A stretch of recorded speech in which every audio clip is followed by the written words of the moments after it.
Welcome to the fastest daf in town. Today we're going to Masech this Kiddushin daf Chav Daled. We are going to begin on the very bottom of Chav Gimel and Beis, the very last line. V'ramid Rameir Rameir, V'ramid Rabbanan Rabbanan. We're going to end up having a contradiction, a stira in both shitas. This is based on the Mishnah we saw a couple days ago on Chav Beis and Beis, that we find the Machlokas Rameir and the Chachamim. When it comes to an Eved Kanaini, how is he able to be freed? So according to the opinion of Rabbi Meir, he said, Kainis Atzma v'kesem alei necherim. It has to be other people. He can't be kaina himself with his own money, because he says that Kol ma shekaina abdu kana rabu, whatever he owns automatically goes to the master. V'shtar alei atzmo, however, he could use his own shtar. The Chachamim say that kesef can be alei atzmo, that he actually could use his own kesef, because he disagrees there. He feels that a person could be kaina something, and Eved can be kaina without his master. And then he concluded, which we concluded in yesterday's daf, two opinions exactly what that means. So again, we have the stira, the sanya, we learn as follows as we continue to Chav Daled with Aleph. Ein isha poida meiser sheni b'lo chaimish. So it says explicitly that when it comes to meiser sheni, in which on years 1, 2, 4, and 5 in the Shemitah cycle, a person is supposed to take 10% of their produce and bring it to Yerushalayim. Now, what happens in the event that the produce that they have is quite heavy? So then the din is that they could redeem it. They could be paid it onto money and bring that money b'kedushas meiser sheni to Yerushalayim. However, there is a catch, the din of chaimish. So it says that when it comes to a woman, a wife rather, she cannot be paid her husband's meiser sheni unless she takes off chaimish. Says Rashi, "Keskos l'chadaytoch meiser sheni shehu mistei baila shehi kibala." It's actually her husband's field, and therefore the karinin le mimasro, and therefore the din is that she has to take a chaimish just like he would. Next Rashi, Isha poidable chaimish the lavdi dahu ve'ein moisif and chaimish al pidin meisus hekdeshus el bailim. So this is according to the next opinion, Rabbi Shimon ben Eliezer, Omer Mishum, and here's the key words, Rabbi Meir holds that Isha poida meiser sheni b'lo chaimish, that a woman could be poida even without taking off chaimish. Why? Because who takes off chaimish? Only the owner. But the owner is her husband, not her. Okay? So we obviously see, according to Rameir, there's a disconnect between the possessions that belong to the husband and the wife, which is going to be part of the kasha. How could he have said before that when it comes to an eved? Okay. Isha poida meiser sheni b'lo chaimish. That's the shita. We'll just call it Rameir's opinion. Now, Hechidami, what exactly is going on over here? Ilema bezuzi de baal meiser de baal shlichusa de baal kavda. It's hard to understand how it's shach to be a machlokas. Says Rashi, my tamadamadi omer poidim b'lo chaimish. If in fact it's his field, it's his produce, he's taking off the mice. The meiser is from his food, so that's like a shliach. And shliach shalom kamaisi. So you're doing the exact thing that person himself would have to do, which therefore everyone should have to require chaimish to be taken off. So that can't be the case. The ela bezuzi dida. Actually, it's her money, umeiser didei, and it's his meiser. What do you mean it's her money? Says Rashi, the nichse malug. So when it comes to marriage, there's nichse barzel, nichse malug, in which the husband has rights to peros, but it's her field. So isha amar rachmana v'lo isha. The pasuk says ish and not isha. So says Rashi, ish memaisra em rachmana v'lo isha memaiser baila. The isha ka'achar damya. In this situation, it's the opposite. It's in this case, because it's her money, she's considered to be like an acher, like someone who is disconnected, according to all opinions. So everyone should hold that meiser should not have to be taken off. So it can't be that case either. Ella ki gavna. This is the case. The akni la'acher mana. Someone else says, "I'm going to give you this woman $100." The yarmulamanas shetifti boyas a meiser. I'm giving it to you on condition that you can be paid a meiser money with it, meiser sheni with it. The ivcha shamana lahu, and we actually see the opposite. So again, when it comes to the case of Rameir said, and this is the reason why the Gemara actually says this on the previous Almud, that he says that ein kinyan le'eved b'lo rabo. They also throw in, even though it had no pertinence over there, ve'ein kin le'isha b'lo bayla, because they're linked. And therefore, since Rameir holds that the only way that an Eved Kanayini could go free is alidei acherim, is because there's a concept of ein kin le'eved b'lo rabo. They're completely connected. So too when it comes to a woman cannot have something which is not her husband's. So therefore, according to him, you would therefore want to believe that a woman would have to take off chaimish because it's comparable to her husband's. So why does he say that she can be paid the meiser sheni below chaimish? And of course, the question is the other way around according to Chachamim. The Chachamim, when it came to the Eved Kanani, and of course also a woman, he holds that there is a kinyan for a woman without the husband. That there's this disconnect. Well, if that's the case, then why does he require, when it comes to Meiser Sheni, that she has to take off Chaimish as well? Why does she have to add an extra fifth? So Mabaya, it's a very good point, and therefore we have no choice but Epuch. We have to flip it around, so that the Shitas are consistent. Rabbi, you don't have to switch it around. So how do you reconcile this stira?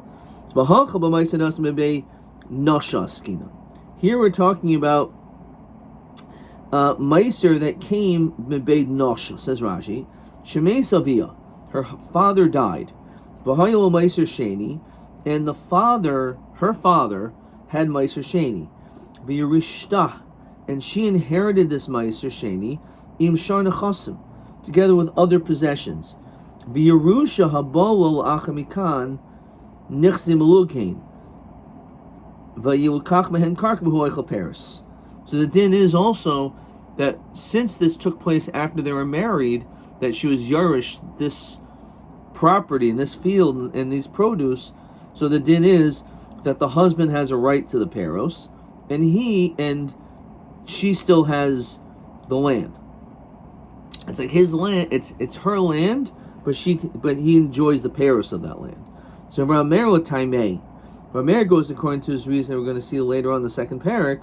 Yom Meiser Mammon Hektishu. Now, when it comes to Meiser, it's considered to be like Mammon Gavoa. It's considered to be Hashem's money. So how do you have a right to eat if it's Hashem's? So Rashi says, V'chilasu mishulchan gavoyahu. So when you eat it, it's like you're eating from Hashem's table.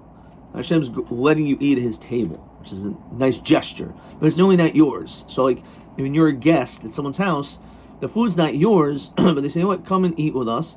And therefore, while you're there, so they're like, eat. And therefore, all of a sudden, it's okay, you can eat it. Says Rashi, Hilkach, Einu Kishar Nechasim. It's not like a normal situation where Rameir holds that whatever the wife owns, the husband owns. Because over here, Meiser isn't owned by any person. It belongs to Hashem. It says Rashi, Hilkach lo zachi bei.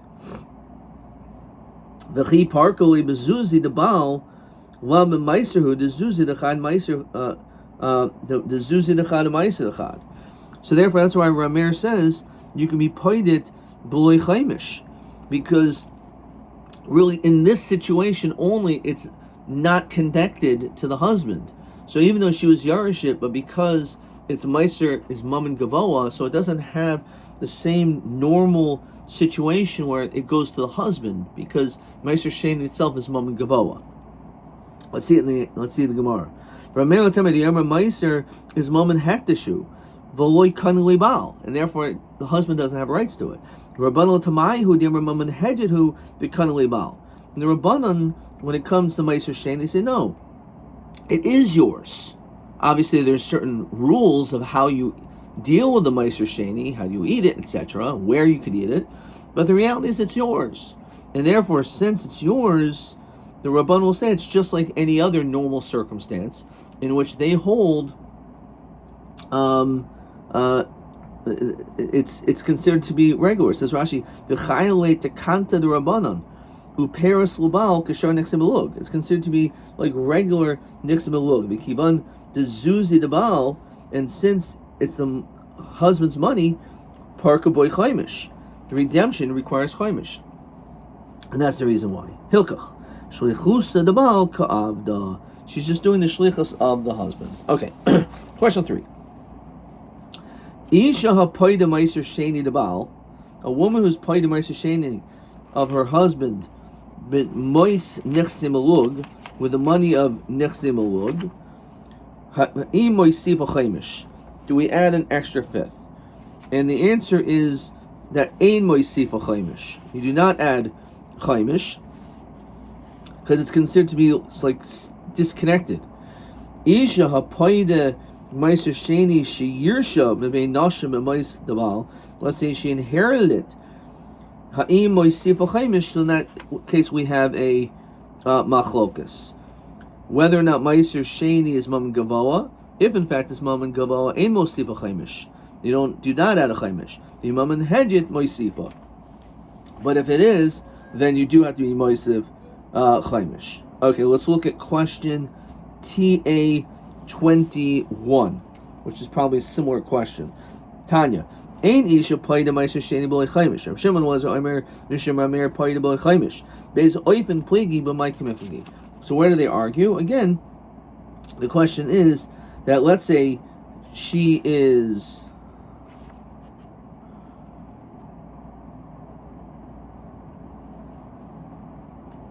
it's interesting how they write it. So it says, if let's say someone gives her the money on condition that her husband should have no reshus in it, same thing as redeem this without chaimish, whether this works.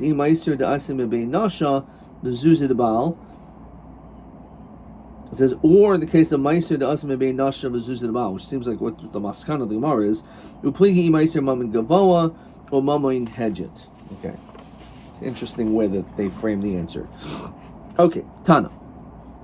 So we've been learning about different ways that an Eved Kanani can go free, and the Mishnah seems to list a couple of them, but it leaves probably the more famous one, which we've discussed before, out, which is Yoytz B'Shein V'Ayin V'Roshei Varim Shein Chayzun.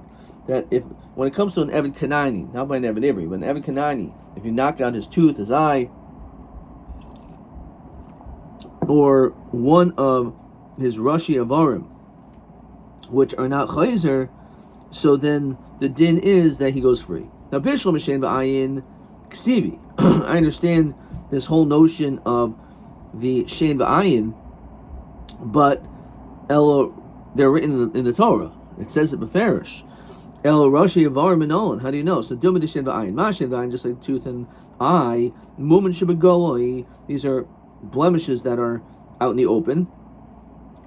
The Einon Chayzun, and they do not go back. Av Kol Mumen Shebegoloi V'Einon Chayzun. So too, any other mum. How many are there? And this is probably not coincidental. Rashi Avarim Chav Dalad Haim.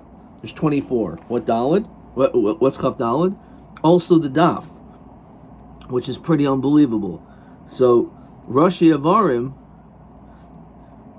which is 24 of them, is found on Daf Chav Dalad, which is 24 of them. Pretty cool. Anyway, Af Kol Mumen Shebegoloi V'Eino Chayzun. Ve'ema Why don't we say this notion that there's two things? Whenever you want to learn a mametzin, you want to connect it to something else, it only makes sense if there's one. So the Torah only mentions one, and you can compare it to everything else. The fact that the Torah mentions two situations, it must be to tell you that it's only those two and nothing else.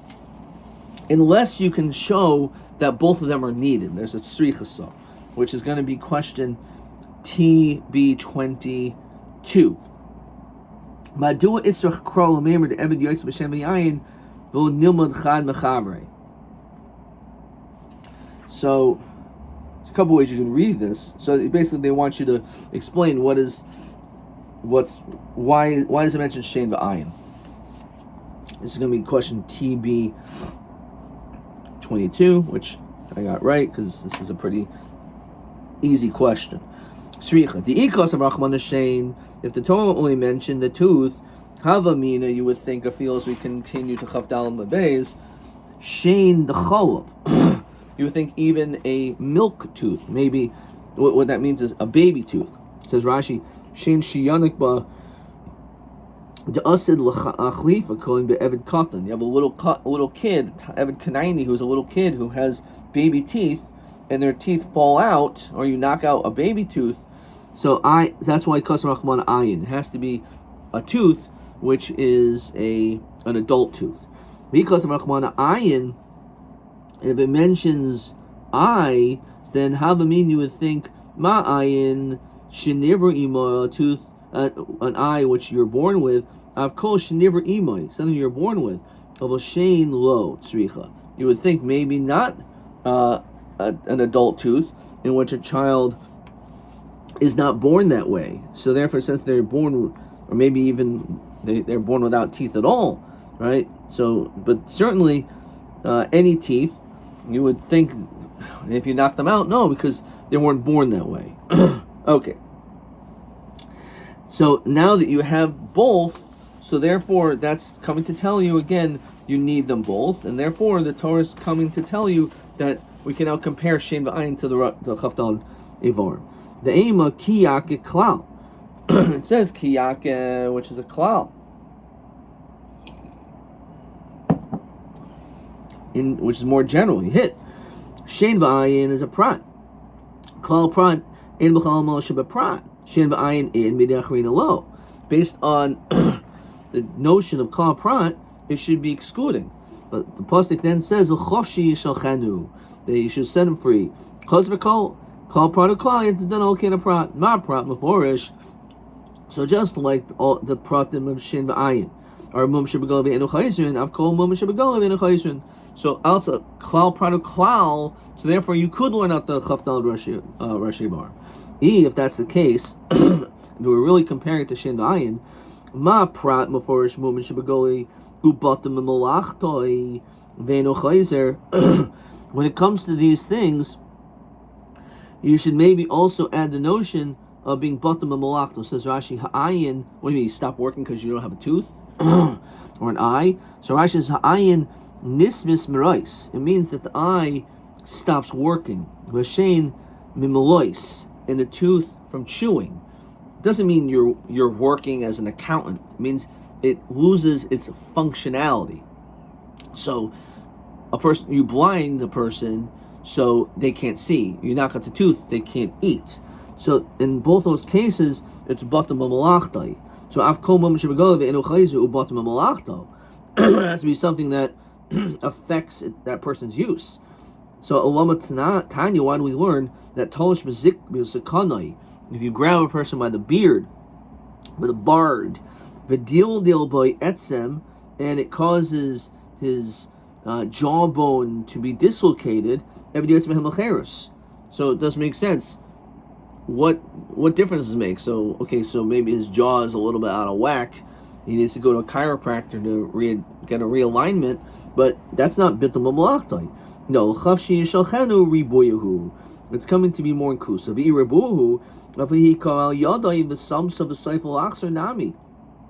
we should also include, you hit the guy in the hand, The Samsa, Rashi says Yavasha, literally his hand dries up, it shrivels up a little bit, but then it gets healed again, then he should also go free.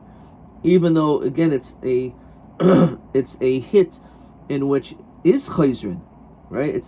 We said that Shen V'ayin is Eino chayzrin, but maybe if it's a rebo, we should include that too. The Lama Tani, he called al yadav a samsa v'sayf al-achsar ain't ever yotzal b'halacheres. We learned that he doesn't go free in that case. So Im King Shen V'ayin, my hanile, Shen V'ayin is coming to do something to exclude. And what's it coming to exclude? It's coming to exclude a situation where person it does get healed. Tanurban. But cool. In all of these cases, says Rashi regarding the Rashi Avarim, Eben Yotz Behem L'Cheres. The Sarach get Shecher de Rav Shimon. You do need to write a documentation stating that he's freed. You don't need a get Shecher. He just goes. So there's this whole debate. Hamachrim with Nechachamim Oyimrim nearing Diri Rav Tarfin. I think Rav Tarfin may be correct that you don't need it. B'shein v'ayin shatar zichsaloi, because the Torah itself explicitly mentions that they go free. V'dim Rabbi Kiva b'shari varim hoyel who kanas chachamim hu, since it's a penalty of the chachamim. What do you mean? Kanasu kroi kon darshinon. We just learned out kal pradoklal el hoyel who medrash chachamim hu. Since it's the medrash chachamim, but it's not mamish beferish in the Torah, so therefore you need to get you're going to need to get shichur in that case. So that was his machriya. So my time medrash chachamim. So my time with Rav Shimon. So why does Rav Shimon say you do need? So yom shiluach meisha. He compares it to a woman. Ma isha b'shtar kafel na mishtar. It's necessary to give a woman, for her to leave the marriage, you have to give her a get. So to here. Rameir, why don't we compare it to an Isha? Now, ikas of chavshi lebasov kidikamer. They said chavshi at the end, I agree. But hashed kasel chavshi shalchenu havi li chavshi mikar. It sounds like she was free from he was free, the Eved Kanaini, right away. Tarnaban. He called al einoi. You hit him in the eye. Vesima al oy vesimoy, and he becomes blind. Al ozno, on his ear, v'chersha, and he becomes deaf. Eben yotz behem l'cheres. In other words, it's not that you actually have to knock out his eye. It's enough that you make him go blind. Neged einav eino royin kineged oznoi v'eino shamea in eben yotz behem l'cheres.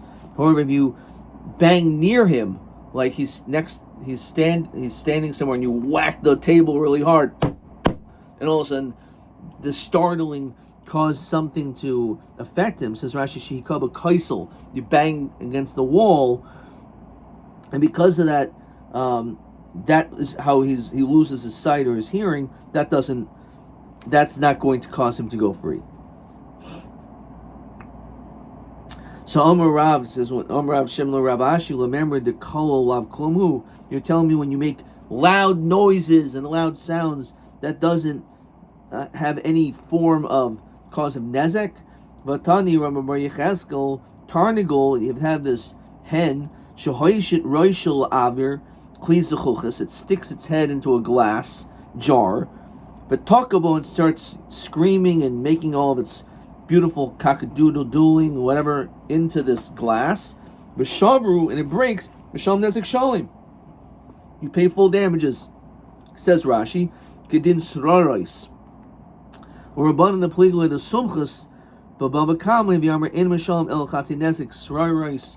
The niv Sraros, if a rock gets shot out by them walking on the ground, and it's a rocky road, and the rock, when they're walking, that rock does damage. So as a machlokas sumchas and tanakamas we'll see pretty soon regarding whether you pay chatzi nezek or nezek shalom. So here it says you pay nezek shalom. But either way, we clearly see that when it comes to making noise, that is considered to be damage. So why don't we say the same thing when it comes to an Eved Kanaini? He should go free. So V'yom Rav Yosef Amr Be'Rav Sus Shitsanaf. If you have this horse that neighs, v'chamor shenoyer, or you have a donkey that brays, v'shavru kalim b'toich habayis, and it breaks kalim, mishalman chatzi nezek, you pay half damages. So again, chatzi nezek, says Rashi, because that's din sroros.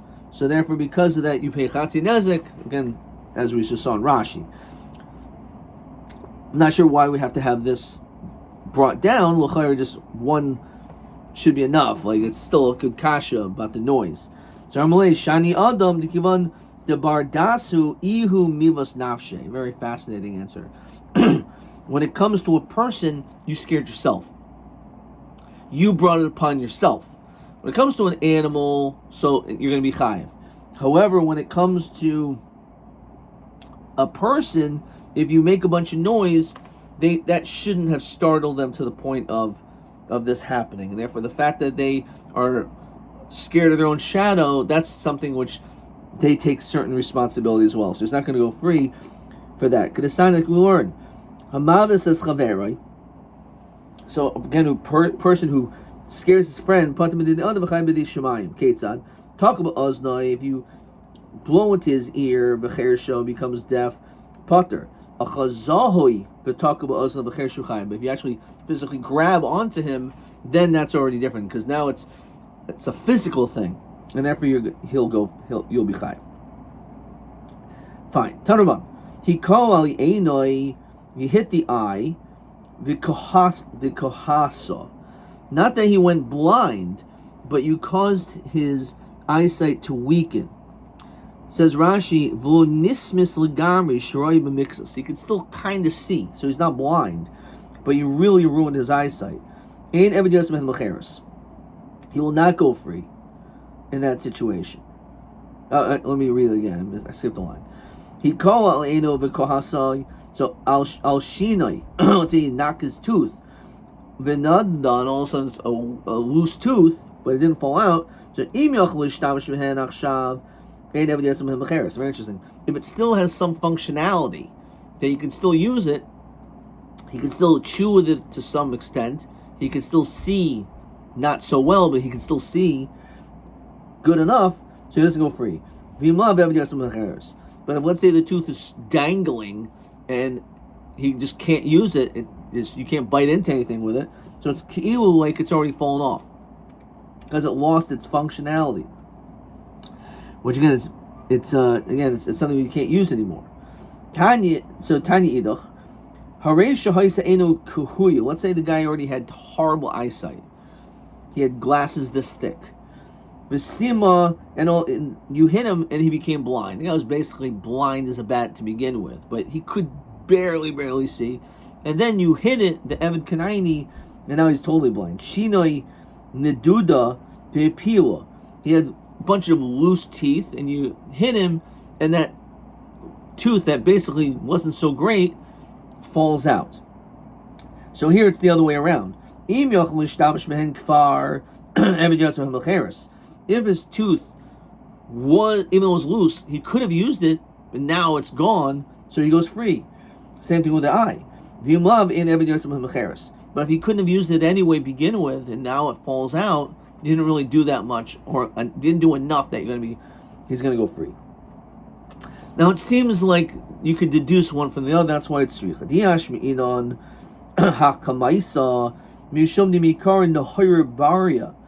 Originally, he had great 20/20 vision,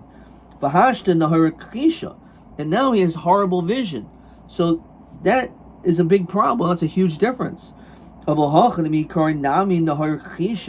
He could hardly see to begin with.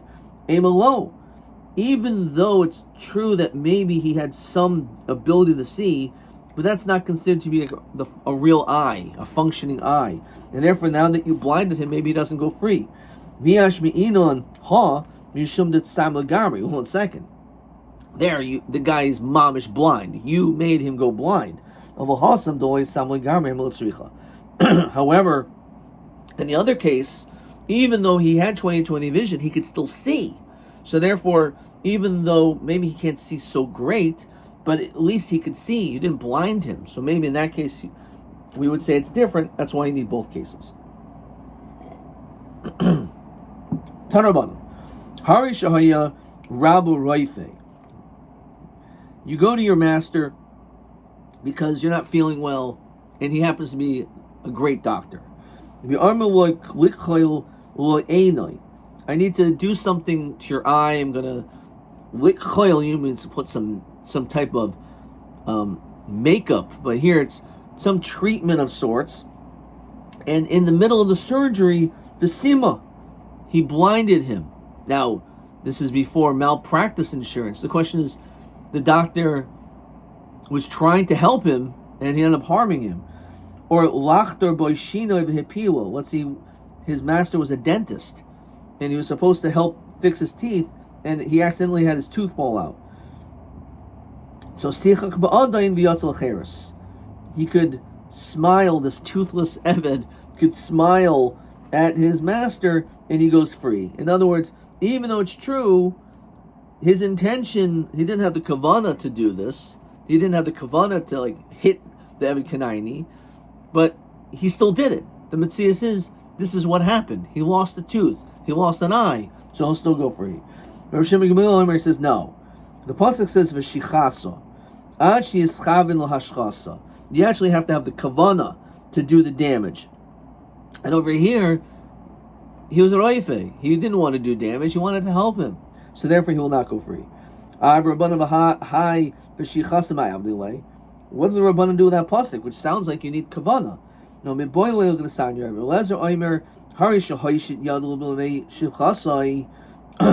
let's say, in the process of birth, says Rashi, you want to take out its it's young, it's in labor, and then while you do that, Vasime Uber Shibameyeha Potter, and you blinded the Uber while it was still in utero, your Potter, says Rashi, Dolonis Chavil Ein Klal.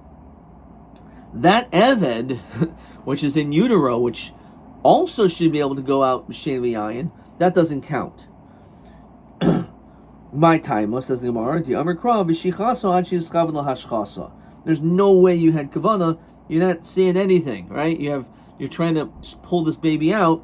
In the interim, you caused the child to go blind. In that situation, you're not going to be that Eved's not going to go free. Says Rashi, his intention was on the eye. He was working on the eye. You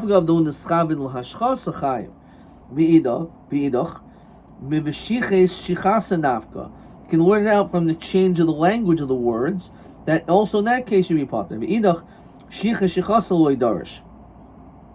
So it's interesting, like why they need a second drasha, because you would maybe think the opposite. You would think, well, it's pretty obvious, right? If in fact